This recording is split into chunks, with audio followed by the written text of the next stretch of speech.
your boy the Fat Mac, and we are live from the Chitlin Circuit. And you are now tuned in to PKF Topics, baby. I am really him. We gotta learn to put the kids first. I am really him. I am really that dude. I am.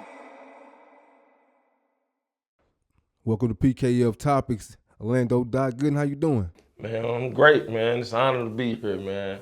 Appreciate the invitation. Oh, man, no doubt, no doubt. Awesome. I'm going to run down some things about you. I did a little research. You know, a husband, a father, patriarch, teacher, coach, youth advocate, pillar in the community, the creator of Illinois Sports 247, former athletic director, former employee of St. Anthony's Medical Center and Don Bosco Children's Center as a treatment specialist. The list goes on. Did I miss anything? Hey, man, just a man, dog. Just a man. I'm a man's man. Oh, man, that's right, man. Predictions. Who wins Super Bowl 59? Philadelphia Eagles or the Kansas City Chiefs, and why? Man, I'm rolling with the Philadelphia Eagles, Kansas City. Nobody in the league been able to stop that rushing attack, man. This time of year, if you can run that ball, you got a very good chance of winning. So I'm riding with that running back, Saquon. He been toting that pill. Awesome, awesome. I know you're not really big on talking about politics, but this is a hypothetical. If you were elected president of the great United States of America, what would be your first three actions? My first three actions as the president.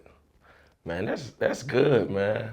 I think one thing, man, I try to get something together to make education truly free for just individuals trying to learn. Everybody not trying to learn. So for the ones who really trying to learn, I'll make it free. You'll probably have to sustain a certain GPA to keep it free. But after that, man, I think that's number one thing. So that's a very tough question, man. And another thing, man, I don't know, man. I go with the flow of America and truly try to make it equal for everybody. However we could do that, you know what I mean? Of course, you got a lot of moving parts, so you got to get the right people elected. Probably change the way that we do the election to where the people's vote really matter for something in the presidential election. But I mean, overall, man, I love America, so I'm not really concerned. I think it's us people who have to do our part for real. Man, awesome. Okay, then, what did you learn in college that helped you prepare for life after graduation? Man, what I learned in college, I learned more in sixth grade than I did in college. College, I learned that you really have to, your network is your net worth. That's what I learned in college. So when you go to college, man, you're meeting people from all different parts of the country, some overseas, you know what I'm saying, some studying abroad. You're meeting all these people, and your job is to connect with as many people and have some genuine relationships, because relationships is ultimately what runs everything. You know what I mean? They told you before, you probably didn't pay attention, but as you got older, it's not what you know, it's who you know. And I'm a firm believer in that. You can just look in the local municipalities and see some people that's not qualified doing a lot of things. So it's who you know, man, and they loyalty to you and the relationships that you have. So that's the main thing I learned from college. Awesome. From your experience, did the college administration treat athletes better than non-athletes in college? Nah, not from my experience. So the moment you walk into a classroom in college, you're an athlete, like somebody like me, I sat in the front, but the majority of athletes, they sit in the back, so they get kind of targeted, you know what I mean? And you held to a higher standard. And you know what I'm saying? I was able to manipulate that a little bit. And I'm not wearing my football memorabilia, nothing in class. I'm regular Nike shirt, sitting in the front. I might eat some breakfast in the early class, but man, I'm in front and I'm participating and just being what they don't expect from athletes and even young black men. So Yeah, just doing those things set you apart from other people, and you'll kind of be able to maneuver your way through the discrimination or whatever it may be. Man, that's awesome. So let's go back to you. You say you learned more in the 6th grade. And I heard I heard you giggle. So I've heard you say that you've learned more from your elementary school teacher than you learned in college. Can you elaborate? Man, I had a teacher named Dorothy Wren, and man, shout out to Miss Wren. She ended up coming to my mom's funeral back in October.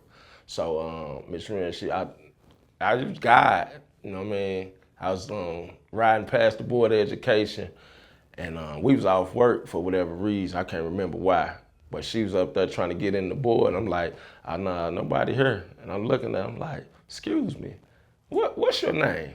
She's like, Miss Wren. I said, Miss Dorothy Wren? And she kind of looked. I was like, I'm Orlando. And she's like, oh my God. So we exchanged a little contact, and she ended up showing up at the funeral. But that lady, we was dissecting frogs and pigs and doing all type of things, even from the way you carry yourself as a young man. You know what I mean? One time I got honored for an award in basketball, and they called my name, and I kind of put on like a little dribbling display, and then I stopped and waved. So immediately afterwards, she just gave me a little conversation on being humble, and it kind of stuck with me. So I always watched what I did, and I always made sure I shout out my teammates whenever I received something. So, like, yeah, she just taught us so much, man. She taught us how to court the girls and everything. Valentine's Day, we'll be buying them gifts, and the ladies would be bringing us food. Like, she was dope. Awesome. Okay. What were your duties working as an athletic director? As an athletic director, man, my responsibilities were to oversee all the athletic programs at the Jackie Jordan Kersey Center. I was responsible for bringing in new programs and strengthening the ones that we already had. So like Jackie Jordan Kersey, world's greatest female athlete, one of the top athletes in the world. So rightfully so, she wanted the women's program to elevate. And you know what I mean, we were able to do some of those things, bring more light to women, and getting the young ladies to be involved in things we were doing. You know what I mean, I had a lot of teams in the basketball league. Let the young ladies, got some teams, recruited the girls, they started playing, softball team, just a lot of things, man, just recruiting and making sure that we have all the things that's needed for the athletic programs to flourish. So yeah, that was fun for me, man. Man, awesome. Can you explain to me the purpose of the Illinois Sports 247 show? Now, Sports 247, that's during COVID, you know what I mean, you had so much time to think, and I just created an idea from the things that I already do, creating an idea to just make sure that everybody has an opportunity to be utilized and seen. So Sports is actually an acronym, and stands for a living legend successfully producing outstanding results through sports. So, you know what I mean, I utilize that. I'm doing it 24/7 around the clock, helping kids with their recruiting, training, you know what I mean, providing teams. Like right now, it's been on my heart to start like a girls program. Just being in the Cahokia community, our girls basketball program, it's underachieving. And I was like, man, they need to get them doing things earlier. And I want to get like a 3rd through 5th grade team, and then have somebody take it over once they get to 6th grade or something like that. But I think that would strengthen the high school program. Man, that's very awesome, man. Wow. So, in your opinion, what are some ways that playing a sport or sports can help kids in their personal lives? I think, like for me, I think sports, they do so many good things, but one of the main things, man, teach you how to work with people. You know what I mean? Some people are intrinsically motivated, so they might not say that, man, I wanna be the fastest person out here, but if I'm going out here running next to Kendrell Sims every day, I'm gonna be trying to beat them. You know what I mean? So like, and that's what they say, iron sharpens iron. And then you got some great coaches that they instill discipline, confidence. You know what I'm saying? Some of the things that you're gonna need, both of those things, you're gonna need to be successful in life at any aspect. Without the discipline, you're either gonna be disciplined or you're gonna be disappointed. So the sports, that's one of the main things that they do for you. They teach you some discipline, give you some order, some structure, teach you how to prioritize. So I'm a very big advocate for getting kids involved in athletics, coordination, whole bunch of things, man. Man, that's awesome. Okay, you were part of a controversial viral moment that caught national attention years back. The kids you coached on your Little League football team decided they wanted to protest during the national anthem. What was the kids' reasoning? Man, so, of course it was, it looked like it was a trendy thing going on with people just bowing out of the national anthem and taking the knee. So one day we was at practice and one of the kids just blurted out, "Hey, Coach Doc, can we take a knee?" I'm like, "Man, what we taking the knee for?" He said, "Because they keep killing black people and ain't nobody doing nothing." I said, "Well, we're going to take a knee." So it was just something that simple. And when we did it, we didn't do it to go viral or nothing. But like I think a couple of moms on the team, they taking pictures and filming it. And I think my wife, she posted it to Facebook. And, she got a few hits. She like, "Hey, I think this thing finna go viral." And we looking at it like it's a good thing. And next thing I know, I'm feeling like Dr. Martin Luther King, man, getting hate calls, and they calling me at work, calling the house. News pop up to the house unannounced. Hey man, get off my porch. What's wrong with you? So it was a moment that was, it was fun and it was scary though. Like just to see how terrified it made my wife. It made me like, man, I was reluctant to do some things. Like CNN called me, wanted me to come in and do an interview. It was a lot of things that if I was by myself, I'd have took those opportunities, Because, you only got 10 minutes to do that stuff. And after about 2 days, it was old news. You're absolutely right. Awesome.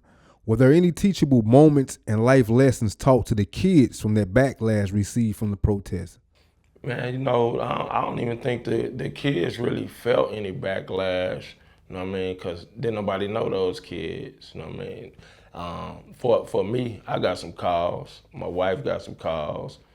The people running the Cahokia quarterback club, they might got some calls. Well, I'm quite sure somebody said something to them because I got suspended for a Little League game. They suspended me for a game. Over that? Yeah, but the way they did it, it was, I didn't respect it. I'd respect it if I was suspended immediately. But man, we played a couple difficult games and they let me coach, and then down the road, it was like a little team they knew we was gonna beat. "Hey Doc, this game you sit out." Man, that old stuff, man. Like, man, this is ridiculous, man. I thought we was past that. Anybody talking about that stuff. So it was but for the kids, I don't think it's really no backlash on them though.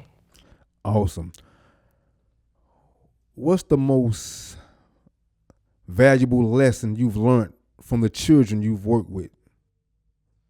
Man, the most valuable lesson that I learned, and I kind of try to teach it to people all the time, is that, man, everybody learn this stuff at a different pace. So, no matter if I'm coaching Little League or college, it's certain things that I'm going to always start with because you might not have got it at an early age, and just the older and more mature the athletes are, the faster we progress. But I start with stands, and like, I don't care how old we are, we're gonna do stands first, like in football.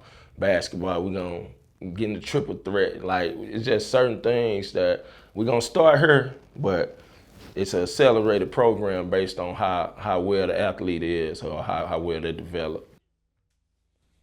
Man, awesome. You got a lot of accolades playing sports, multi-sports or whatever, man. You a 3-time varsity starter in high school football. You went on to play a little bit for Mizzou under Gary Pinkel, Indiana State University.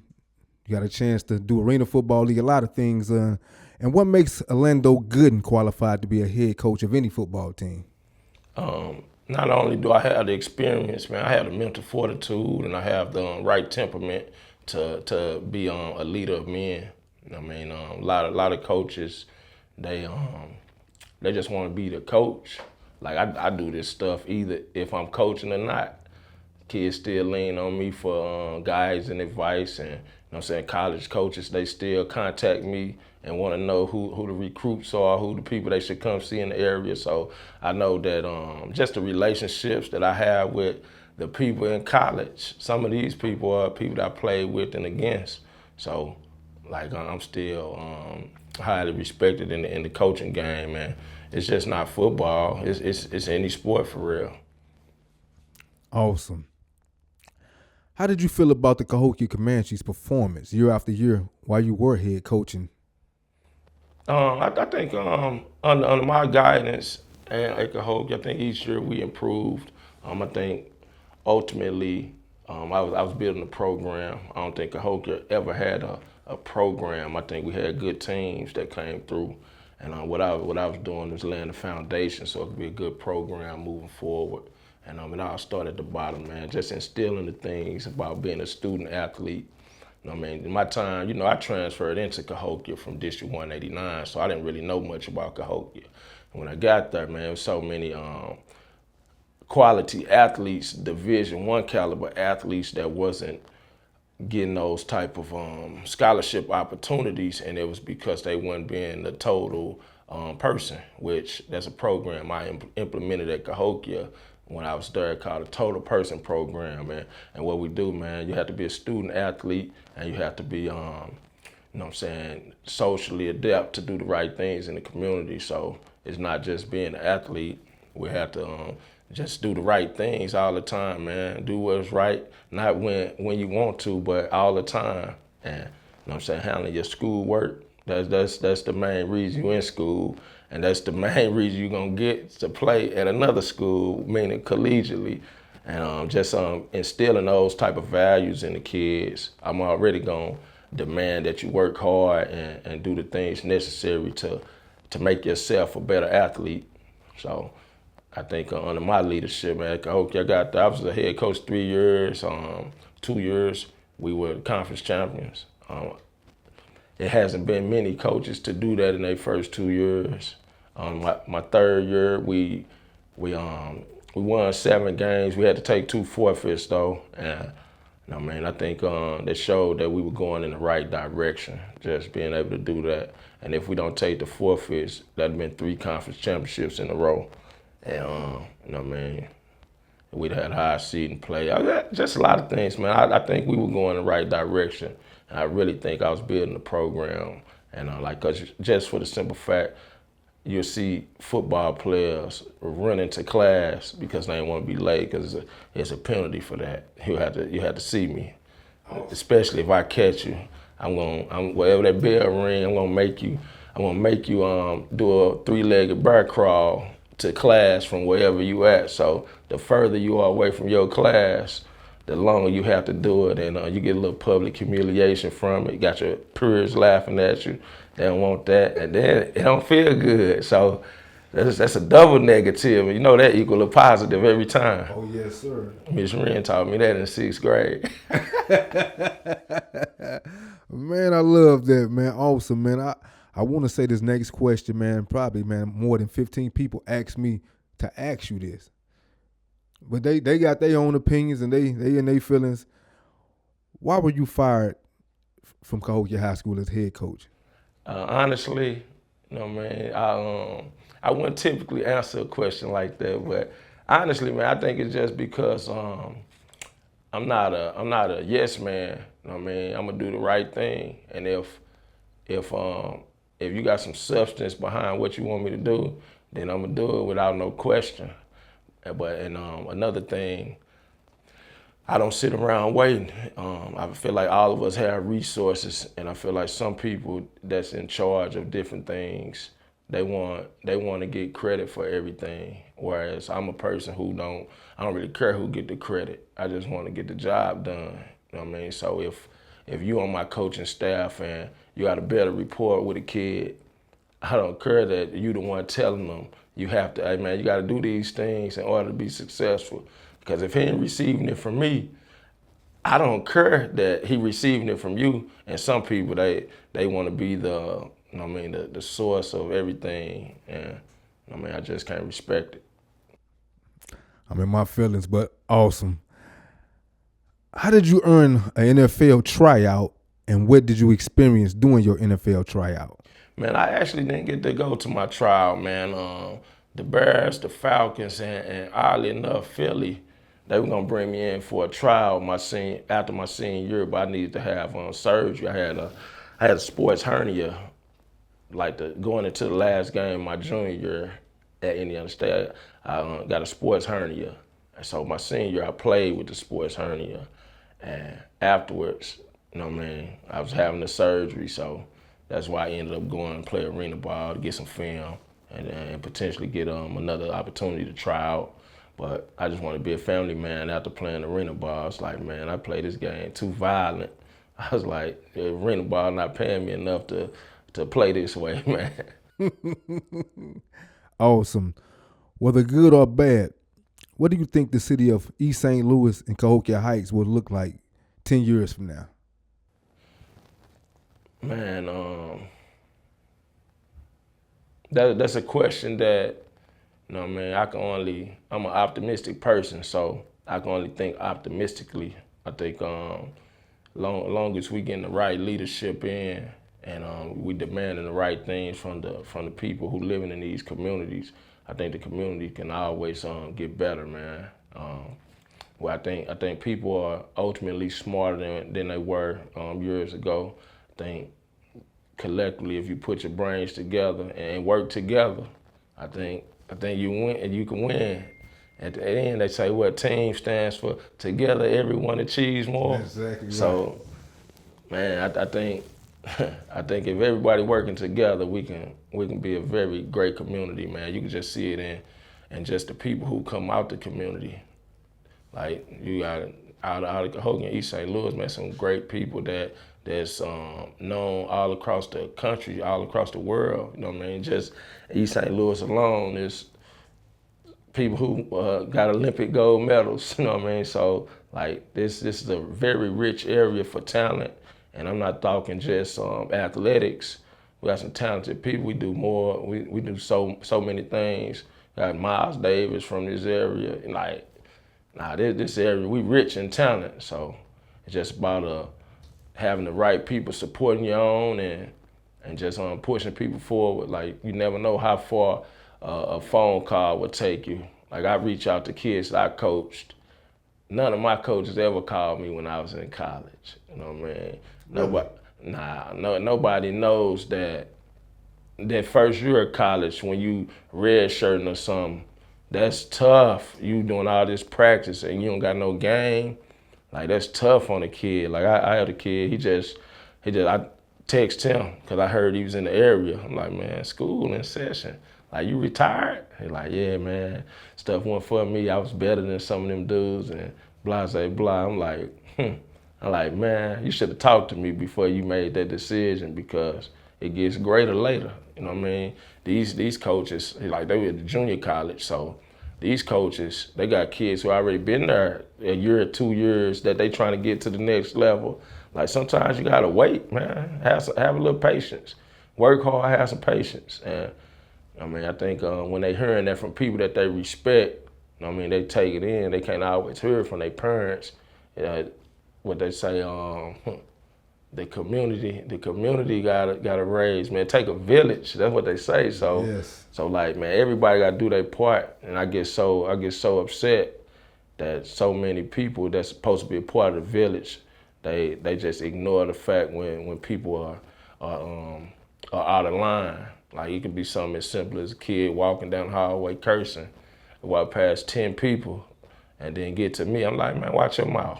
Mm-hmm. You know what I'm saying? Like they'd heard that 3 times before me. I wouldn't even have to say it.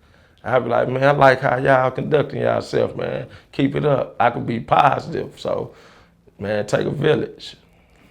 Yeah, I agree, man. This next question I want to ask you, are you concerned with the drinking water in the area?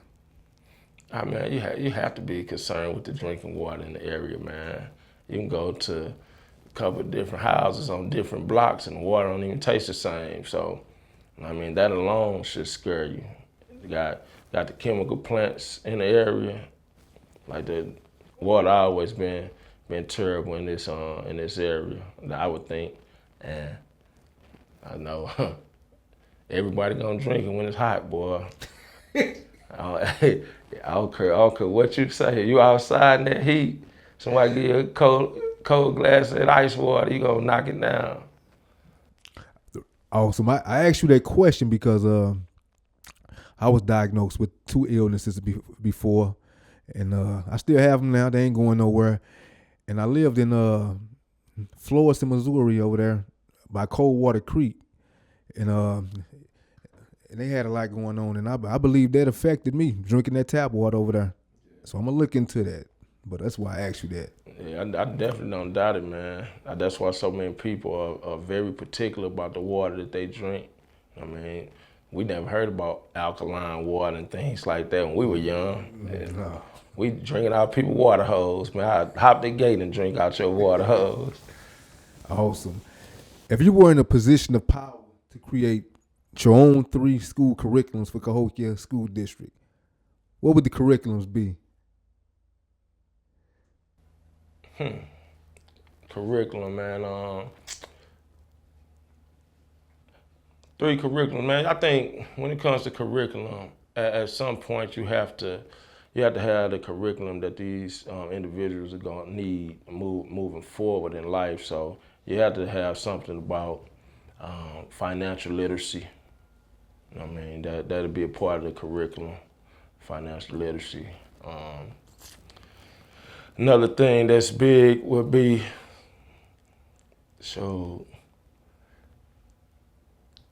etiquette. Need a course on etiquette. Simply, by the time when I got to college, man, I learned how to set a table for real. I didn't like that's something you should learn in school, elementary school or something, man. You know what I mean? So you should learn how to set a table and what fork to use at the dinner table, different things like that. And I think in our community, that's not something that we teach. We don't really teach etiquette. I don't know what to tell you. So, but financial literacy, that's one thing. Man, I don't know, man. I just think we have to look at some of the educational institutions that's thriving and see what their curriculum looks like and not deprive our kids of having the same exact things. Like it's out there. You don't have to recreate the wheel, but you have to see what the thriving school districts are doing, and you have to piggyback and copy those things, because it's some districts that they averaging 3.7s in their school, and you know what I mean, what are they doing? You know, everybody's in education and doing these things, but what are you doing? I think the criteria to be a teacher, a doctor, a lawyer, I think the criteria needs to be higher, honestly. Like, I don't want you teaching me and you made a C in the class. Like, shut up talking to me. Like, what can you really teach me and you made a C? Like, I don't want a doctor working on me and you barely pass the class with the lowest score possible. Nah, I want the one who aced the class, who really know what they're doing. So, I don't know, the curriculum, man, I might have to come back and have some real answers for you. Like, cause I think that's something that everybody probably should be thinking about. What's gonna uplift the community and get our kids better prepared when they leave. So, like, basic things, man. Counting money is money for financial literacy. That's one of the main things. So you got to do that. and you have to know how to treat people. So those two things, and then after that, man, I had to come up with a real list for you. Man, awesome. I can't wait to have you back. I gotta end it with this one. When Orlando Doc Gooden is no longer here in the physical form, what would you want to be remembered for? I want to be remembered for just being a good person. You know what I mean? I don't want people to say that, man, Doc did me wrong or something. Like everything I do with this is within reason, and you know what I mean. People get what they deserve, and I wanna go down as just being a good person. You know what I'm saying? Being a good, dependable person. Awesome, man. Thank you. Appreciate you, man.